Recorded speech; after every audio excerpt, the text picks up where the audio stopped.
Yo, it's Mel from Rap Rankings. To hear the full episode this clip comes from and all the other episodes, stop by raprankings.com or search Rap Rankings on your favorite podcast platform. Track 1, X Gon' Give It To You by DMX. Produced by Swizz Beatz and Sha Tech. Yeah. Every time I see that, I think Shalik, but it's not Shalik, it's Sha Tech. You know what? Flat 7. Wow. You know what? Fuck you. Okay.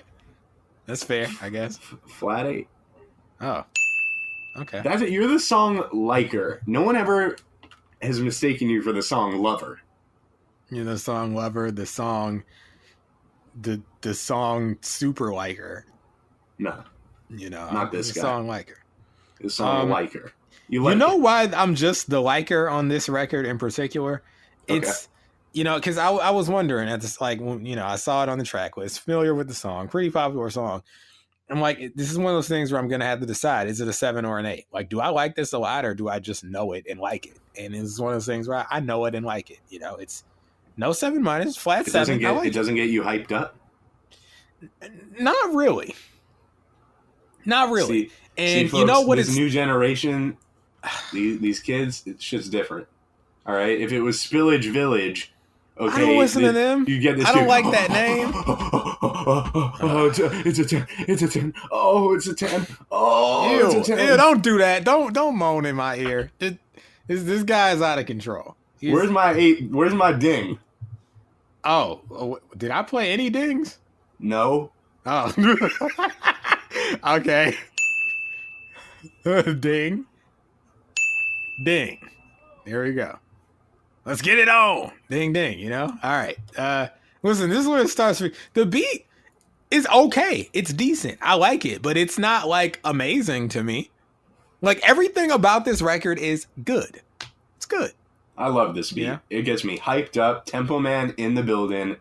This is, jock jams for people with a criminal record. I'm loving it. The intro is very funny to me. Like, fuck what you heard. It's what you're hearing. What you hearing? This is what you hear. That's the rap motto. Like all these other podcasts, that's what you heard. It's what you hearing, and you hearing rap. I gotta say, for some reason, how it starts with that slow tempo, and it kind of it's like the slow version. And you get those army drums in the background, and then it slowly kind of locks into the tempo that it's supposed to be at. Yeah, Very, it's a dramatic intro. It's a dramatic intro, and then the beat drops, and it's straight up like this is a beat that I would say is like it's a competitive beat. Like the beat brings out the competitive drive in me. Ah, okay, I can see that. In that way, it's more so. Like the funny thing is, I think maybe these two songs serve similar purposes. Like "Lose Yourself" in this, but I think this probably is has more longevity in terms of pumping someone up. Like the "Lose Yourself" music. I'm only bringing this up because we've done it already in this season, but like we talked about how that song lost its luster as far as a motivational song. Yeah, I think this one is less at risk of that. Even though this one is more topical in the sense that X gonna give it to you, so it means X has to be involved. Right. I'm not X, but like you live through X. Right. Anyone X is can the be guy. X. X is the guy who's doing the song, so he's gonna give it to you. But it's the energy that he gives to you that makes the record so great to me. Because what this is really no different than a lot of DMX's other hits from this era. Mm-hmm.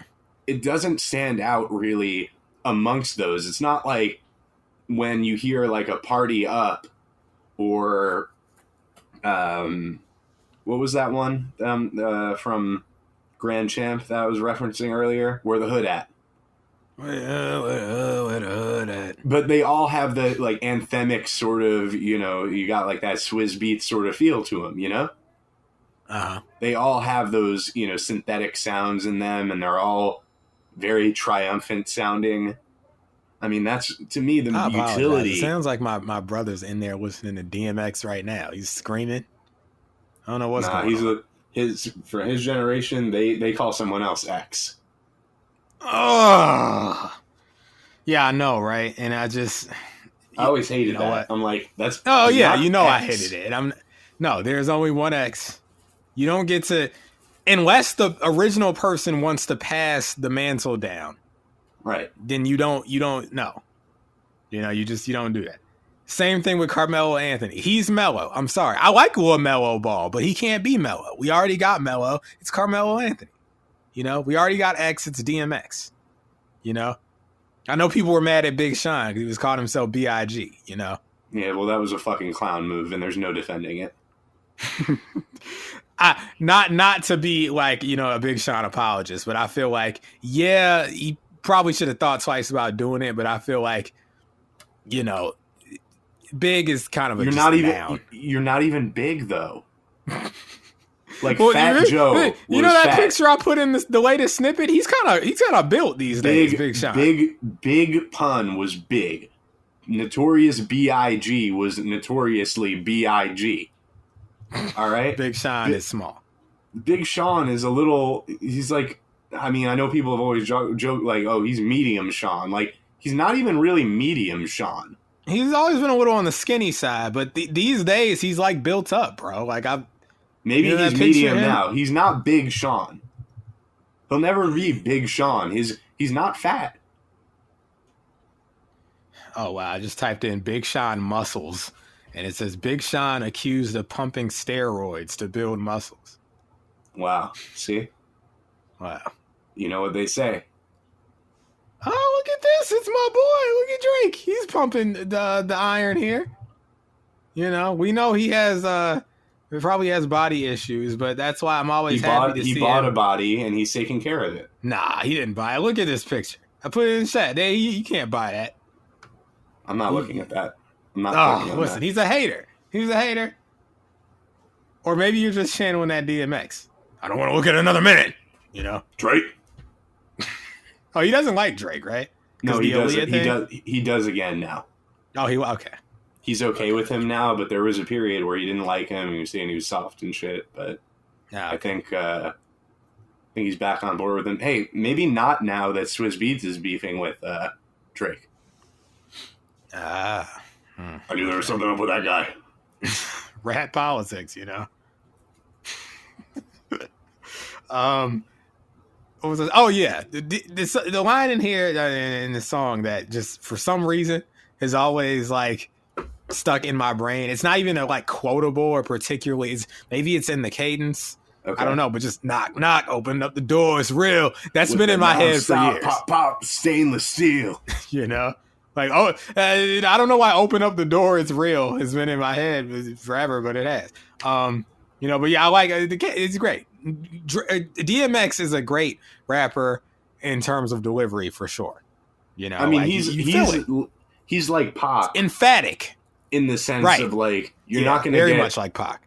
You're not going to get the lyrical miracle quotables necessarily because it's all in the delivery and the energy, and I think that's what gets overlooked when people say, "Yeah, you like Pac, but name a quotable Pac bar." Well, first of all, I can, but secondly. Right. You're also you're discounting the merit of Tupac. Well, you're also discounting overlooking it. I think you're discounting the merit of it's not what you say, it's how you say it. Yeah, exactly. And that's again. That's not DMX, to say Tupac says nothing because we know he says. Well, no, and I mean that's not to say he doesn't have quotables, which is why that argument to me was always funny to begin with. It's like Pac does have quotables. He does. This man got on a record and said, "My adversaries cry like hoes." Listen, okay, I think that's pretty quotable. I think that's funny. Very blunt. I listen. I quote a lot. Shout out of shit to from Styles Tupac. for putting me on to that line's humor. Oh, you a Muslim now? No more dope game. Okay? Another classic. There's plenty of like Tupac cares if don't nobody else care. Yeah, disembodied, quotes that are just part of my everyday vernacular. Again, quotable bars and great delivery. But this isn't a Tupac review. Although I do think Tupac rankings. I do think DMX and Tupac do share some similar musical DNA without, DMX sounding like a Tupac ripoff. I mean, we did that Big Bear album, and it's like, wow, like people are really biting Pac a lot at this point in time. You know it. You know, on the not to stay on Pac, but you know how Pac, you know, a complex man. DMX, a complex man. And, you know, in lines like, you know, go hard, getting busy with it, but I got such a good heart that'll make a motherfucker wonder if he did it. You know, it's like most rappers who talk this talk in the middle of, like, wouldn't say in the middle of the verse, I got a good heart, you know? But, like, DMX seriously does seem like he has a good heart. You know, honestly, he seems like at his core a good fellow, you know, to me. At least, I think you gotta be to play the role he played in the movie. I'll wait for Jesse to call and tell us about something that we're not aware of. That about paints DMX? that paints him in very bad light. So for now, I'll just nod along and say, yeah, whatever.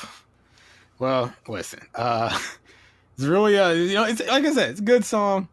I think it's a very good song. I think it's I mean, it was a minor hit. You know, it was a minor hit, and I think it deserves to be. I mean, it kind of fits that mold, like I said, of the other DMX hit records of the era. And can I just say, to that point, white people love DMX. Yeah, they do. They love him. They do. They've always loved him, as long as I can remember. Yeah, you know, and I got my theories. It's not a problem. I just want to point it out. I want it on record. White people love DMX. You know, they at least love the hits. Like, I mean. Right. You know, Rough Riders Anthem and Party Up are like white people favorites for sure, at least from my era. I know I have a friend whose dad, he said his dad like is a big fan of DMX, and he was like listening to like Slippin' one time. And I was like, oh, okay. Shout out to my friend's dad. I don't want to put him out there. I want his business out there. You know, but yeah, DMX, this is a quotable for sure. Cats got their hands out wanting something from me. I ain't got it, so you can't get it. I love it. I love it. That is my attitude to these hospital people that called me looking for the money from the time I had to get my testicles touched because I thought I had a testicle. Was it Torresian? Tortinos, whatever, pizza rolls. I thought I had that, but I didn't. It's just I don't know where I got it from because I'm sexually inactive. I'm fine, y'all. I don't have like herpes or anything. It was just like urinary tract or something like that. This is too much information. It's what happens. It's what happens when you skeet off and don't take a pee afterwards or clean your dick off. First of all, I'll just tell it. I ain't got no shame. What I think happened was I had one of them wet dreams. One of them nocturnal emissions. And I didn't wake up directly after like I usually do. So it was just like the underwear, and it just probably created some bacteria. I don't know, man. This is gross. This is the only man that goes into his dreams to get Me Too'd. You know what? That's not fair. That's not fair to me. Actually, why would I be like that's the it sounds like I'm like, that's not fair. I get Me Too'd in real life. Yeah, no. It's anyway, hospital, I ain't got it, so you can't get it. Bank overdraft fees, I ain't got it, so you can't get it. Daniel, who wants Can't Sleep Tour reimbursement money, I ain't got it, so you can't get it. That's all I got to say. DMX, great line. Only other thing I want to point out, very emo, which DMX can be at times. Oh, and I've always appreciated it about him. DMX is super emo. For real, you know? This man said, I've been doing this for 19 years. Niggas want to fight me? Fight these tears. These tears, okay. Listen, that is like Mel brooding at the lunch table bars. You know, I gotta love it. Well, no, you like it. I like it. I was just about to say, but I like it. Flat 7. You know, everything comes together. There's nothing. It's 7. Flat 7. Only other note is like maybe, you know, it's a minor hit, as you said, because it was on that daggone Rico Morty. You know, they got on that Rico Mort and they put it in there, and there was like a whole once you make it to Rico, you've truly made it. That's what they say. That's what they say. That's what I've heard. You get on Rico and it's all I know about that. Future all I know about that Rico is that Szechuan sauce dropped, and it like People lost their minds. I was just driving, and like the whole road got blocked off by the cops, and I was just like, "What's happening here?" And I'll tell you what's happening, Morty. It was all Morty. The sauce, it's back. Ricky Morty. Ricky Morton? You know, Ricky Morton. I don't fucking know. Ricky Morton. What is that? Pickle Man or something? Pickle Boy? Pickle Rick. Pickle Rick. Come on, Moulz. It's Pickle Rick. Pickle Rick. I turned myself into a pickle. No, I only saw season 1, so I don't think I ever saw Pickle Rick. This is the skinny on Rick and Morty, okay? Toxic fan base aside, narratives aside, it's a good show. It's entertaining show. It's had some very high moments. I'll say, here's the thing about Rick and Morty, okay? I saw season. I say you say here's the thing, but I'll say here's the thing. You know? Oh, yeah. Okay. Here's your thing. Okay. I saw season 1 at the recommendation of my friend David, who was crazy about this show, and I was like, all right, I watched season 1. It was pretty funny. He's like, Mr. Meeseeks? I'm like, yeah, that was pretty funny. Little disturbing, but very funny. Thanks for the recommendation. And he's like, yo, season 2's dropping. And I'm like, all right, word. And he's like, you watching? I'm like, nah, probably not all at once, but, one of these days. And it dropped, and then I guess the pickle thing happened, and everyone's like, did you see the pickle? I'm like, no, I didn't see the pickle. Everybody loves to laugh. This is a whole other conversation I can have. People, I don't know if it's an American, like a United States thing, or if it's a world thing, but people, maybe it's a me thing, where it feels like people latch on to the least interesting parts of interesting things. Like Pickle Rick is, amusing, but like that's not even like the peak of the show. That's kind of how I felt about I'm Rick James, bitch. Like this was very funny, but I don't get why this specific thing is like the thing of all the things. Is that the funniest thing? Not to me. Mad Real World is so much funnier, but that's just me. When I think about Chappelle's Show, like I think Mad Real World is my favorite. That or Reparations.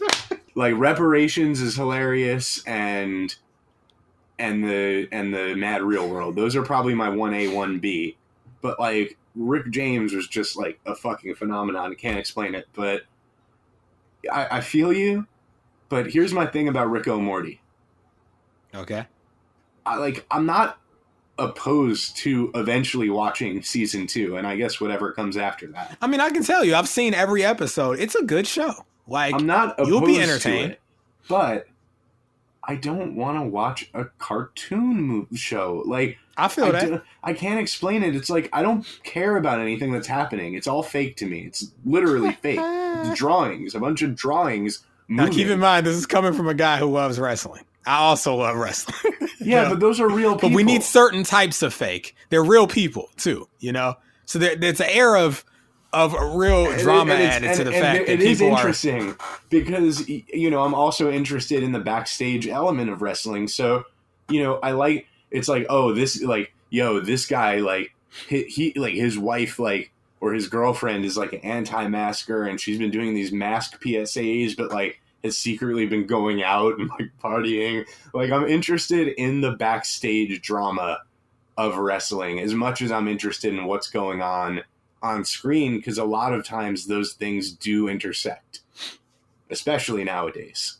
So yeah, but like Rick and Morty, I'm not like, I don't care about like Dan Harmon apologizing for being mean to people. Like that doesn't interest me at all. Like I just would only technically care about that show. And it's something that like, I don't know, these days, if I'm not watching, get the fuck out of here.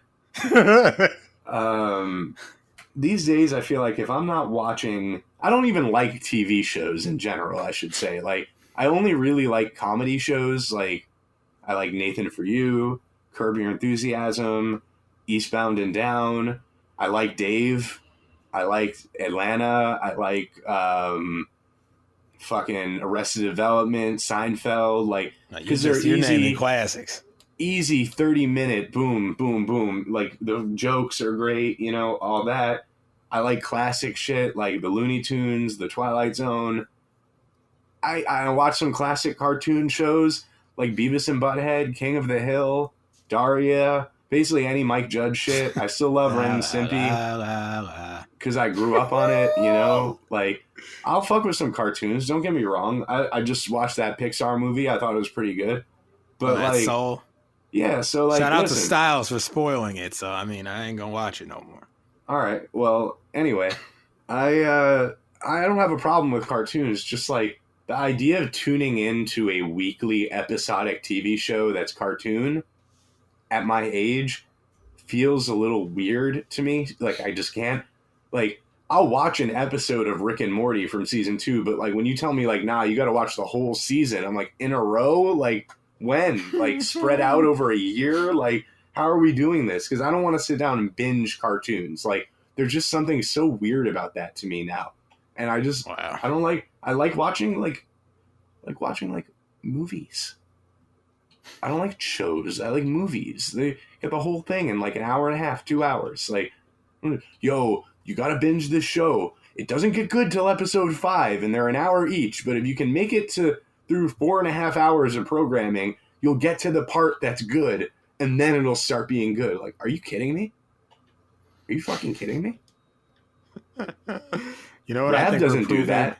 No one says, yo, Rab is a good podcast, but you got to go 4 hours into it to get to the good part. You know what's funny? I think some people could make that argument about it. Nah, you could say an hour into it, maybe, if you don't like part 1. I don't know.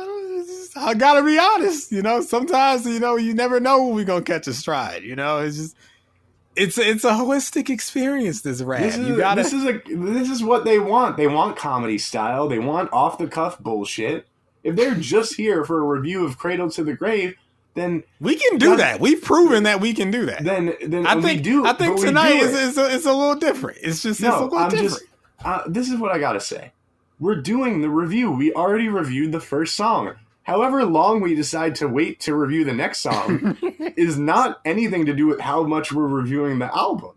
Like, all we're doing now is proving that we could do culture rankings if we wanted to. If we wanted to, but I mean, guys, we're not skimping out on the analysis of the music here. We're just having a conversation. You don't know by now, 4 seasons in, that we're having a conversation about Rick and Morty. Shut the fuck up. Skip ahead. You see what time in the timestamps the next song review starts? Jeez, get over yourselves. Where do you have to go? Where do you have to be, and why can't we be in your ears when you're going there? You know, Rick, I'm tired of all this analysis. You know, we should have fun every once in a while. Shut up, Morty. Okay, that's not why they're paying us. You know?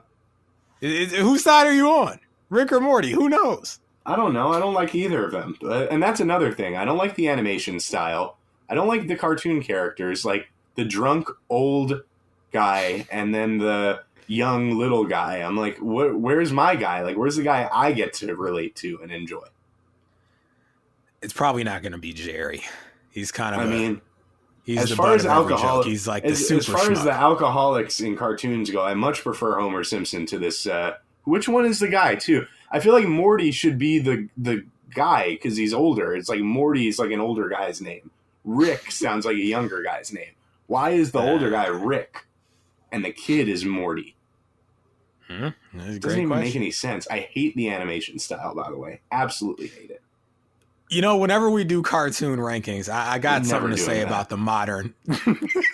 Well, I guess we'll never do it, but I have many words about the modern animation style, and I'm not a fan of it. But I'm cool with Rick and Morty because it's different enough. Would rather do insect rankings than fucking rank cartoons. Okay, I had to do that in the 7th grade. It was gross. Well, it wasn't insect rankings. It was like, we can move on. Listen, we can move on before we make people go to sleep with all these comments.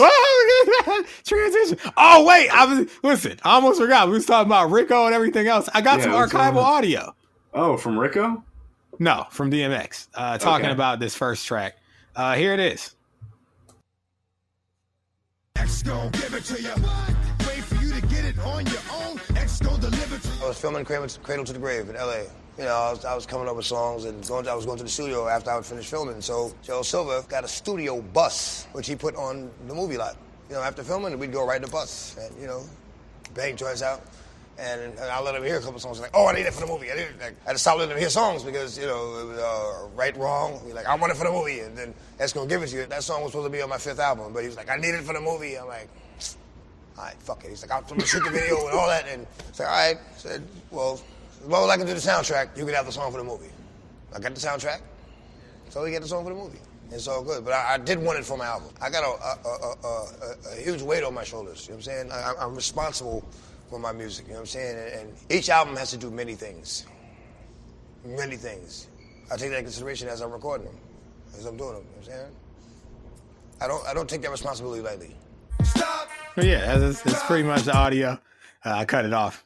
Yeah, so the director stole the song, and he kept taking songs, and DMX was like, all right, if you're going to keep taking songs, let me do the soundtrack. And they let him do the soundtrack.